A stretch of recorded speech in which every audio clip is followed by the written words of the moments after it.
Here we are a year later. As you saw, the performance camshafts did not fit, so I've got to put the old camshafts back in. It's making me regret removing them in the first place, but well, you live and learn. So the original cams kind of have an R and an F stamped into them, front and rear cylinders. So this is the rear of the engine, so I've got an R right here. Let's see if you can see that. Yeah, there you go, R. So first thing I need to do is get all the dust off this. These things have been sitting out in the open for a year because I wasn't sure what I wanted to do. So first thing we got to do is get the engine back together. Alright, let's do this in a little bit better way. Put some engine assembly lube down here, some up here.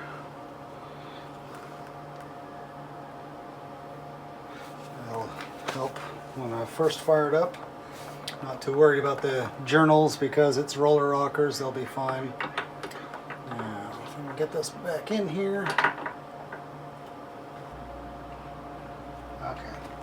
It only wants to turn so far because of the lifters, or rockers.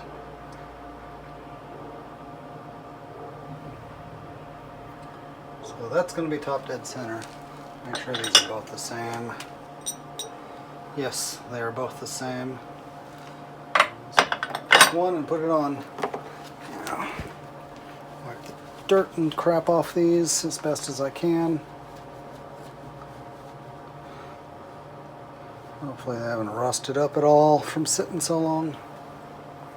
Alright.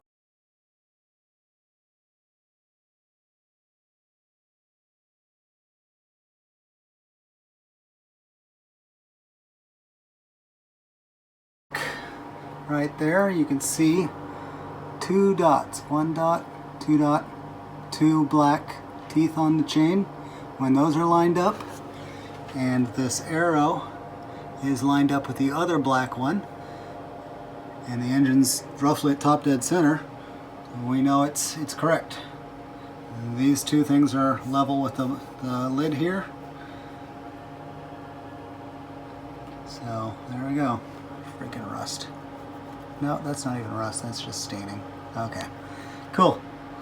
So now I just tighten that up, and I could put the chain tensioner in there, but I'm going to do the other side first. So, all right, I learned a couple of things, like how to find top dead center and how to put the second cam sprocket on. I've got to get it to that cylinder's top dead center. To rotate the engine, I have to first get the tensioner in here, which isn't that easy to get back in. There we go. Alright, so I need to bolt this on first. Sorry if I'm in your way. I'm trying my best to stay out in front of the camera, but it's going to happen that I'll be in your way from time to time. Worry about, so it's the right amount of boost for this compression. Okay, so now what I need to do is rotate the engine. It said 460 degrees backwards. Let me double check with the service manual.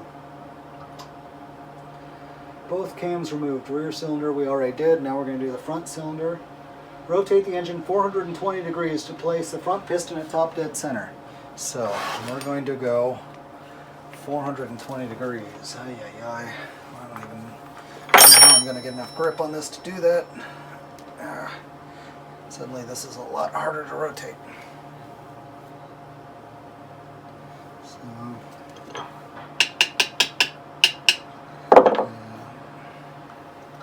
there's our 2DC mark pointing straight up.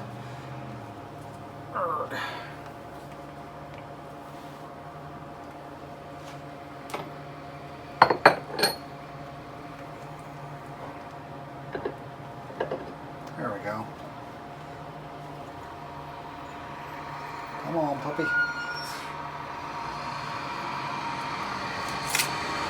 Oops.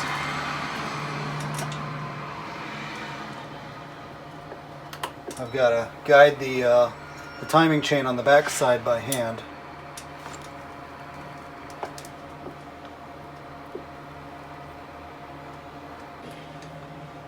All right.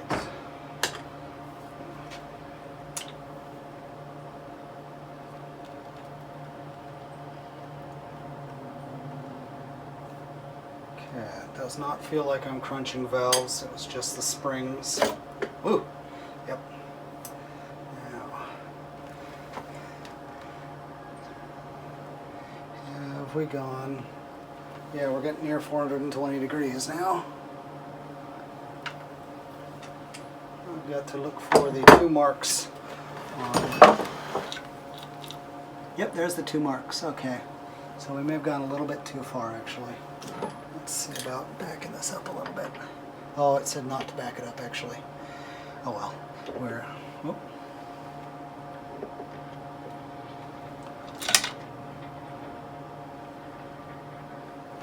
Yeah, that's the right direction. Oh, pulley fell off the bottom. Alright, so this is where the engine needs to be. This should be top dead center for this cylinder. There's the 2 teeth I need down here. Let's bring them all the way around. Come on. Why is this thing stubborn?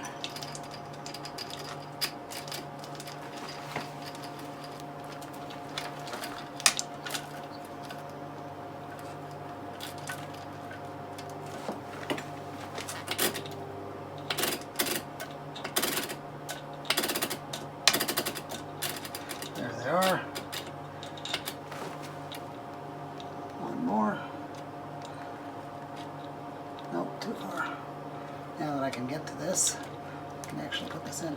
Turns out I'd already loosened this bolt, so that's why I was able to get this off. There we go. And then this one. Yep, we're just back just a touch. No.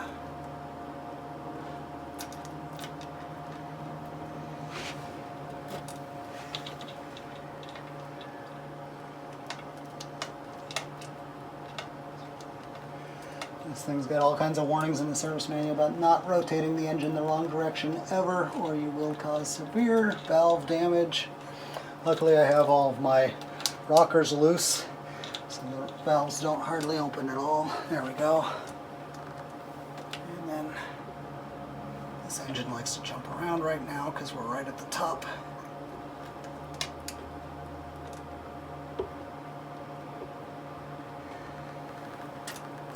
420 degrees would be 360 for this one plus 60 more for this one because it's a 60-degree V. So 420 for the win. Okay, these 2 are tight because I did those. Now it's time to put my pulley on. This time if I slip a tooth I can just go back down there and fix it by hand because I've got access to it. Didn't realize that thing. This bolt was literally finger tight. I'm glad that I had to do this. Go.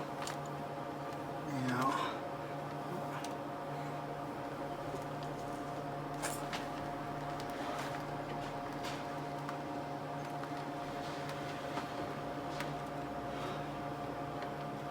all right, there is top dead center, and these 2 are on the right spots, so this must be the right place. Tighten this up, and then before I go any further I need to put the tensioner back in.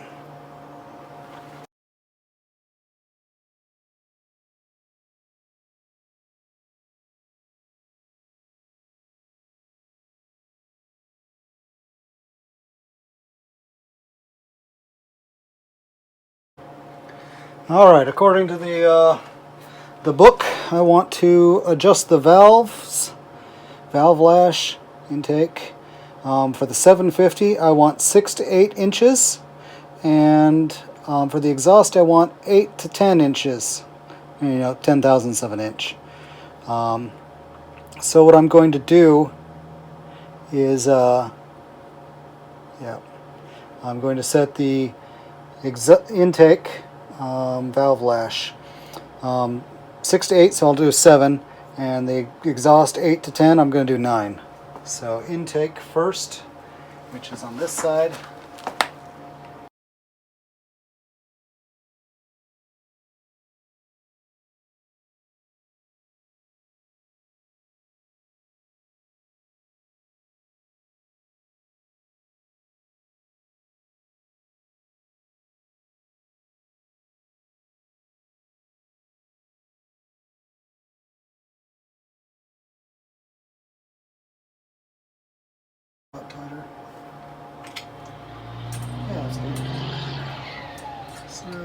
And I can't get back to that one, so F it. These are all snug. Okay. Not actually turning these, just making sure. These bolts are tight, those bolts are tight. Now I can just put the freaking pulleys back on. This is the starter sprocket.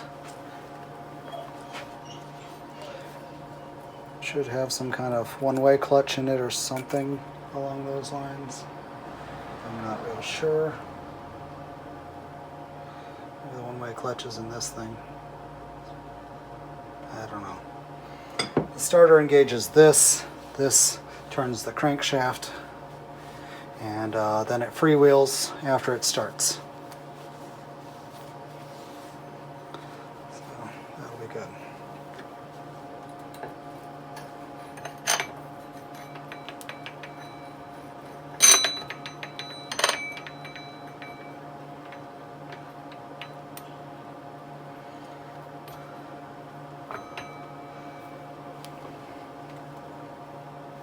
All right.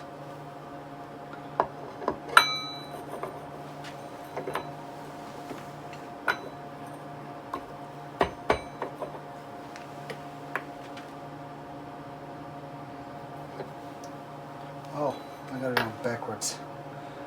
So, one-way clutch works inside this thing. There we go. Yep. Yeah, so magnets. You can see that it can rotate freely this way, so it's not spinning the starter while the engine's running. But when the starter spins, it forces it this way. But the engine runs and it just holds still. Pretty interesting design, actually. Don't really know how it works. I just know it does. Okay, I got some crud in the keyway here. Probably from when I was trying to remove this thing. Okay. I want to wipe this crap off the magnets. I also loosened a couple of these bolts. I'll probably want to go through and tighten them again before I call it done. Yeah, let's see. At least a couple of these are still loose. So, let's get this on the sprocket. Oh, and the little needle bearings have come out on the wrong side. Let's make sure I'm recording. Yeah, no, yes, good.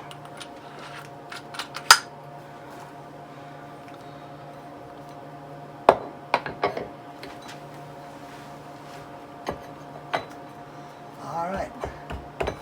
Oh, and the engine rotates the wrong way by itself. Whatever. So, that's the direction it's not allowed to rotate.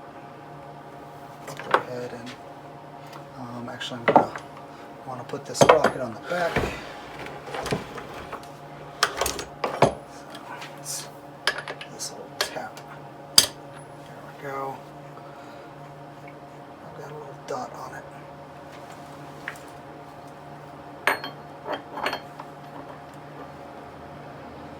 I've got a dot on the inside and I've got a dot on the outside.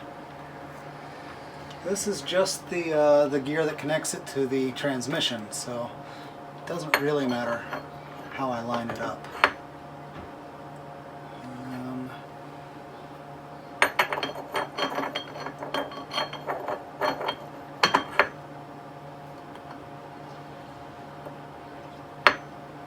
Don't think it matters which side's out either.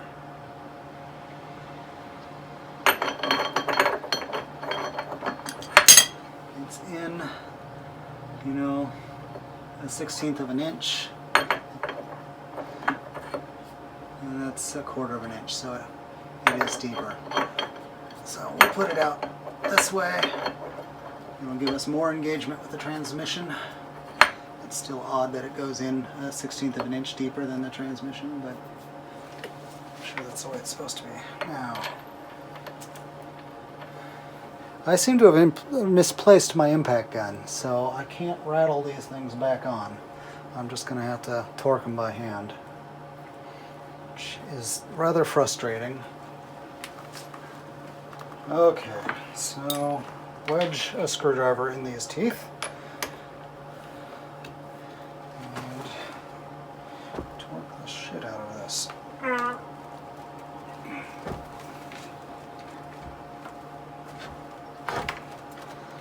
without knocking the engine off the bench. Okay, and then I think I gotta go the other way on the other side. So we'll wedge it in like that, spin it around, and torque some more.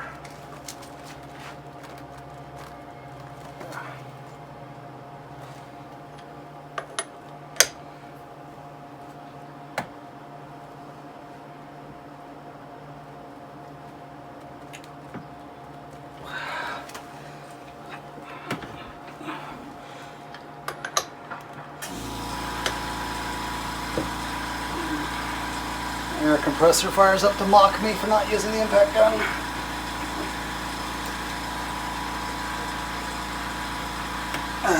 Okay, I'm pretty happy with how tight that is. Got to do these Allen keys.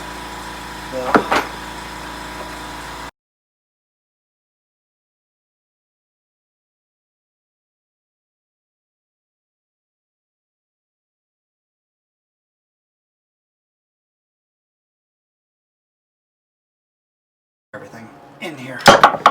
Okay, so those are all tight now.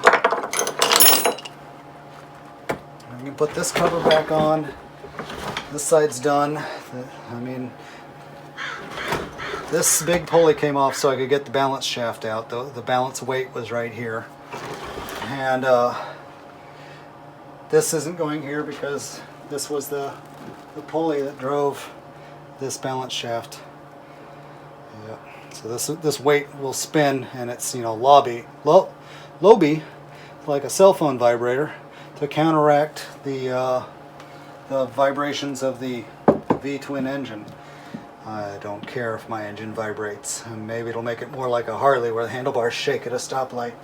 That'd be neat. Honestly, it's kind of weird sitting at a stoplight not having them shake when you're on a Harley anyways. On my Indian, I would be rather upset if it did that, but it doesn't. So, alright. Hopefully I didn't get too much dirt in the engine over the past year. It looks pretty clean in there still. A little bit of dust. Intake looks good still. Cool. So, I have a gasket.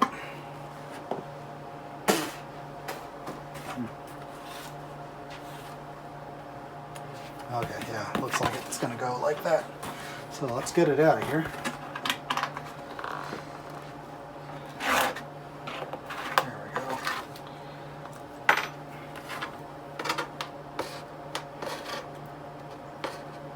I'll be glad to have this thing all buttoned up and not open anymore.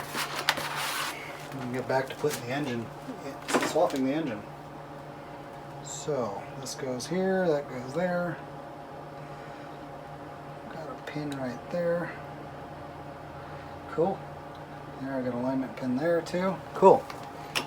I got the oil dipstick.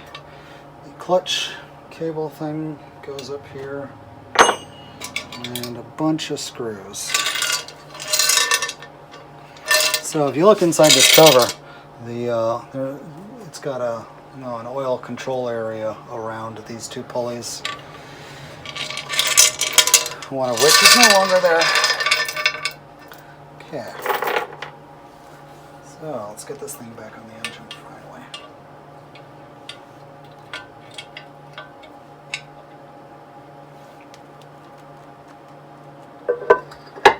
Oh man.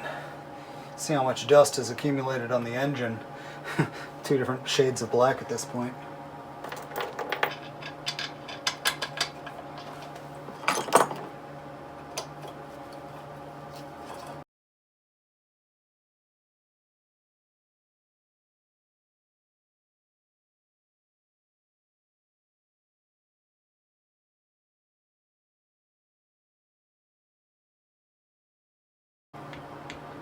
Feels like it's engaged properly. Let's go around this way. Time to put the stator cover back on. The reason I kept calling this alternator in my first video is because that's what the book refers to it as. It literally calls it an alternator. So I know motorcycles, they just call them stators, but stator is the coil, copper windings on the inside of the alternator. So.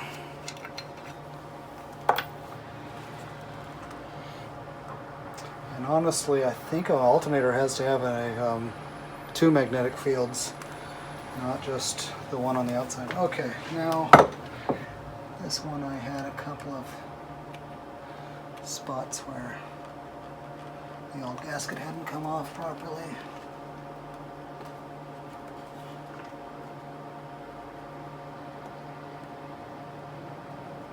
Yeah, nothing a fingernail can't fix. All better.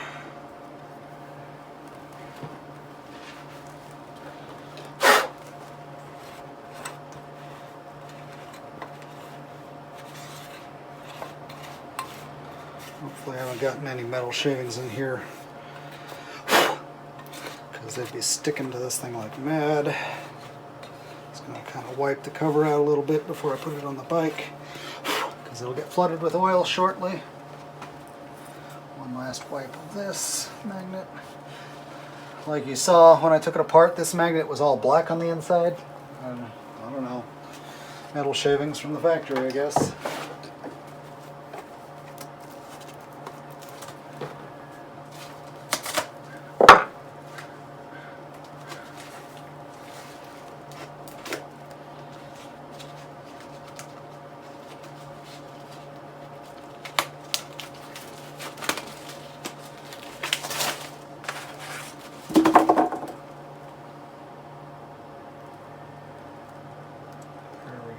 Proper orientation for that.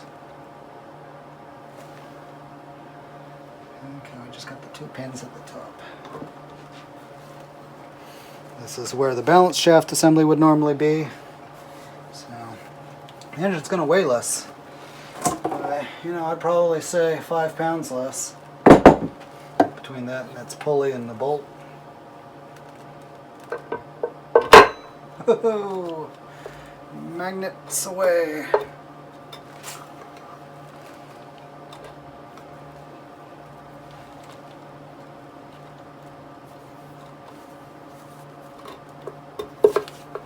Come on. Yeah, there you go.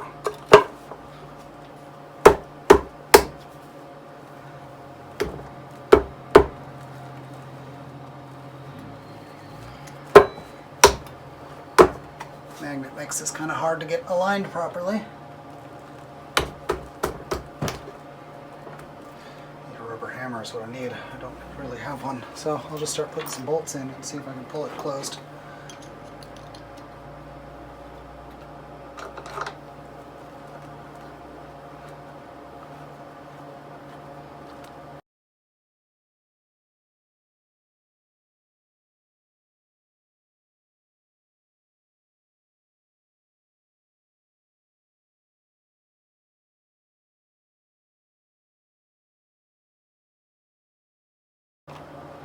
Okay, we're tight. I think that's just a beauty cover. Nobody actually opts into buying, but whatever. They keep trying to sell it. I'm not exactly sure where that's supposed to go off to. Something like that. Anyways. Now, let's go ahead and put the valve covers back on so we can just close this engine up.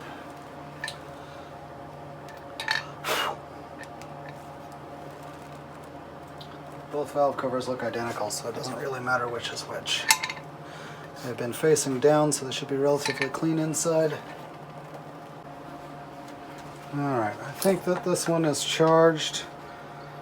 This came out of a jump pack that died on me, but the battery pack is actually still good. It was just the electronics that failed. So, there's ground.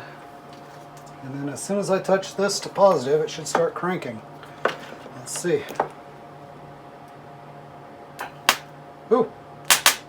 Come on. So maybe that battery's dead. Let's try the other battery pack. Let's try. Oh yeah, it's full. I got 5 lights on it. turn off the flashlight. Now, plug this in.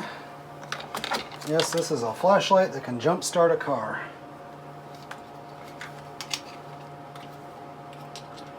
Let's see if it can actually do that.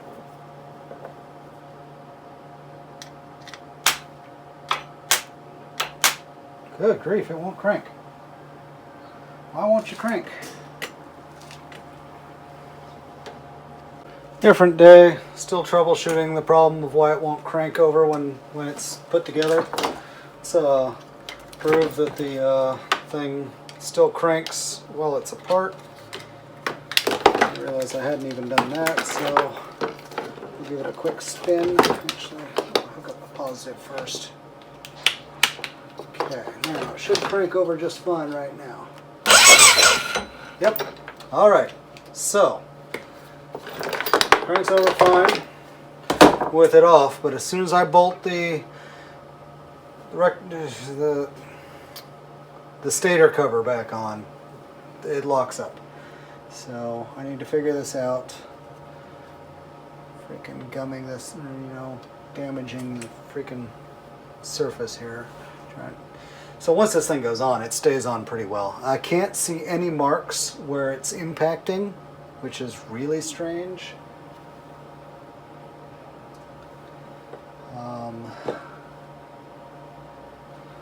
Back this. So what I did was I went and bought this big ass impact gun. So it's supposed to have 1,200 pounds of force. It's certainly better than my other one, especially running on the air compressor.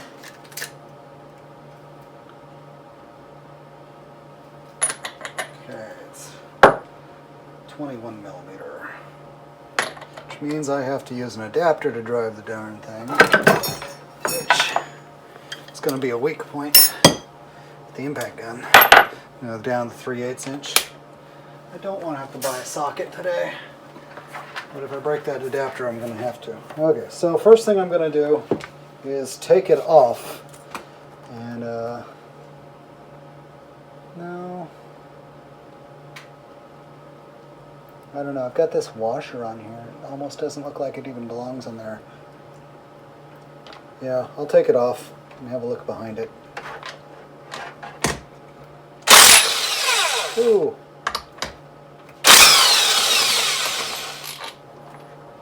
Alright, yeah, I can see a gap. There's a good 1/4 inch gap that this thing hasn't come all the way down to yet. Pretty sure this washer belongs here, so I'm just going to leave it in place. We can confirm that it fits. That was cute. Oh, it doesn't fit in there. That's probably where I'm hitting. If anything's sticking out past that point.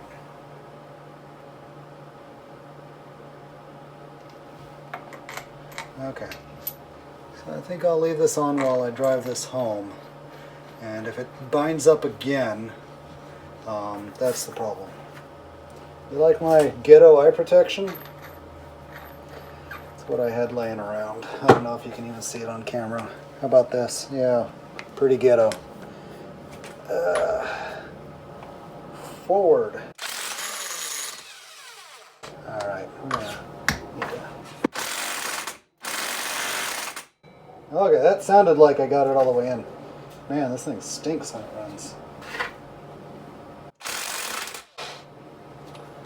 Alright, let's take it out and see if we drove it all the way home yet.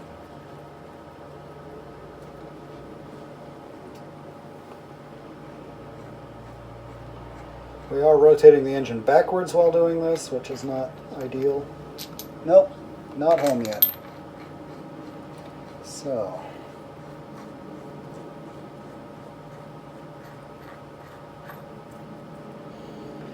what I remember from last time is that putting a thing in here is not going to do much for holding the engine still, but I'll go ahead and give it a try. Forward is the bottom button.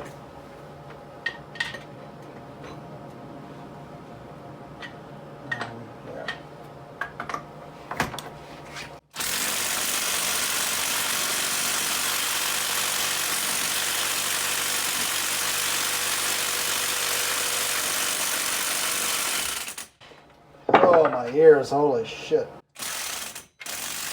I think that bad smell is ozone coming out of this thing.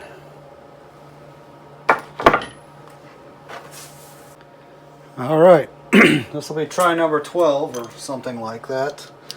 I read through the manual, didn't tell me anything other than I'm probably doing it fine. I don't know why the alternator rotor, as it calls it, comes off so easily. It really shouldn't. But I went ahead and put it back together without the big washer on that nut. And first thing I noticed was this cover goes on first try without having to shove it. So let's get a couple of these screws in and we'll try cranking it over.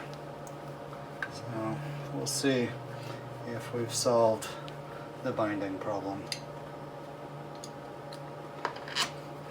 After I ran that nut in, I cranked it over a little. It still spins freely, so now it's just a matter of get a couple of bolts in this cover and see if the cover is dragging on the engine again. My poor gasket has been put through hell, on and off way more than it was ever intended. Alright, here we go. Yeah! Sounds good to me. What I see is the engine is no longer locked up. So let's get all these freaking bolts back in the engine. I wonder if my entire problem had been this thing the whole time. Oh well, I got a nice impact gun out of it. And although I really don't like using that impact gun because it stinks. Freaking ozone billowing out of it while you're running the thing, but hold your breath, I guess. Never had ozone blown up my nose quite like that before. That was unpleasant.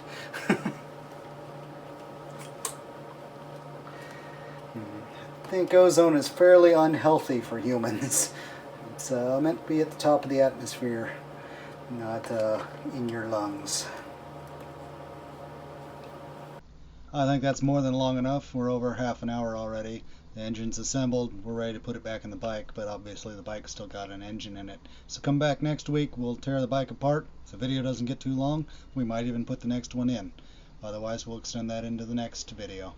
Thanks for watching. Like and subscribe.